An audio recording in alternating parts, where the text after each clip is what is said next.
ইতালির রাজধানী রোমে একই পরিবারের ৩ বাংলাদেশিকে ছুরিকাঘাতে হত্যার ঘটনা তদন্তে এসেছে অগ্রগতি। শাহাদাত নামে এক ব্যক্তিকে সন্দেহভাজন হিসেবে শনাক্ত করেছে তদন্তকারীরা, তবে এখনও আনুষ্ঠানিকভাবে তার বিরুদ্ধে কোনো অভিযোগ নিশ্চিত করেনি সংশ্লিষ্টরা। গত শুক্রবার রাতে রোমের কাসালোত্তি এলাকায় খুন হন কামাল উদ্দিন বাবুল, তার স্ত্রী হোসনে জাহান মমতাজ এবং তাদের কন্যা আরিশা। গুরুতর আহত হন তাদের ছেলে অয়ন। বর্তমানে তিনি হাসপাতালে চিকিৎসাধীন। তার অবস্থা আশঙ্কামুক্ত জানিয়েছেন চিকিৎসকরা। ঘটনাস্থল থেকে আলামত ও সিসিটিভি ফুটেজ সংগ্রহের পাশাপাশি প্রত্যক্ষদর্শীদের তথ্য বিশ্লেষণ করে হত্যাকাণ্ডের রহস্য উদ্ঘাটনের চেষ্টা চলছে। বাংলাদেশ দূতাবাস জানিয়েছে, ইতালিতে সংশ্লিষ্ট কর্তৃপক্ষের সঙ্গে যোগাযোগ করে নিহতদের মরদেহ দেশে পাঠানোর বিষয়ে প্রয়োজনীয় সহায়তা করা হবে।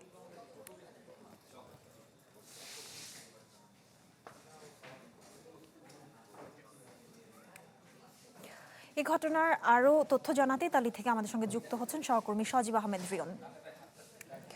রিয়ন, সর্বশেষ কি তথ্য আছে আপনার কাছে? পুলিশ তো সন্দেহভাজন যিনি তাকে গ্রেপ্তার করার চেষ্টা করছেন, সব মিলিয়ে তদন্তের অগ্রগতি কতটুকু, সবকিছু মিলে আমাদের জানাবেন। সামিয়া, আপনাকে ধন্যবাদ।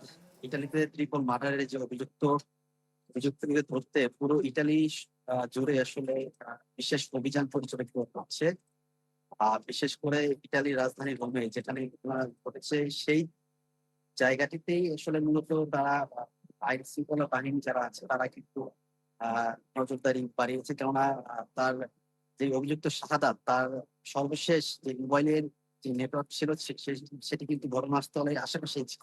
যার ফলে কিন্তু আইন শৃঙ্খলা বাহিনী যারা আছে তারা এই ঘটনাস্থলের যে আশেপাশের এলাকাগুলো আছে বা পরিত্যক্ত যেই ভবনগুলো আছে সেইগুলোতে তারা বেশি নজরদারি বা খোঁজ রাখার জন্য তারা চেষ্টা করছে।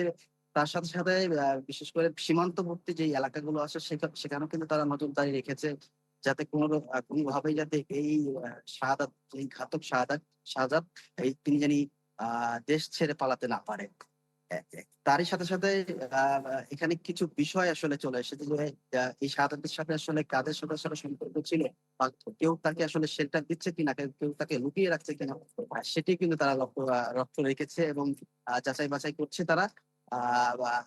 তারা তাকে আসলে বিশেষ করে ইটালিয়ান গণমাধ্যমে কিন্তু এই শাহাদাতের একটি রাজনৈতিক পরিচয় কিন্তু তারা প্রকাশ করেছে এবং শাহাদাতকে ধরার জন্য বা খুঁজে পাওয়ার জন্য কিন্তু ইতালিয়ান গণমাধ্যম সহ সকল সামাজিক যোগাযোগ মাধ্যমে তার ছবি সহ প্রকাশ করেছে, যাতে দ্রুত এই শাহাদাতকে গ্রেফতার করতে পারে।